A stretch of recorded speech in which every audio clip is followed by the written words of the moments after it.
আসসালামু আলাইকুম সবাইকে। সবাই কেমন আছেন? আমি আলহামদুলিল্লাহ ভালো আছি। তো রৌদ্র তাপটা ইদানিং একটু বেশি। তো যারা মাঠে ঘাটে কাজ করেন তারা অনেক পরিশ্রম করেন। তো যারা বিশেষ করে মাঠে ঘাটে কাজ করেন তারা সব সময় আপনাদের পাশে একটি বোতলে পানি রাখবেন। হ্যাঁ, কতক্ষণ পর পর পানি খাবেন। পানি না খেলে আপনার কিডনির সমস্যা হয়, কিডনি অনেক সময় শুকিয়ে যায়।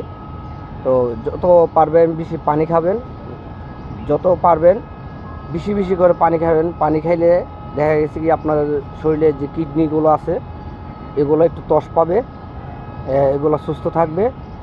তো বেশি বেশি করে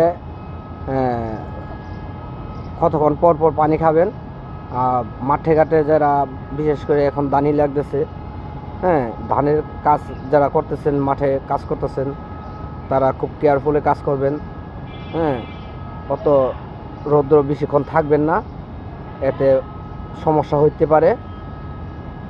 আর বিশেষ করে যারা রৌদ্রের মধ্যে থাকেন বেশি, মাঝে মাঝে একটু রেস্ট নেবেন, আপনার শরীর স্বাস্থ্য দুটোই ভালো থাকবে।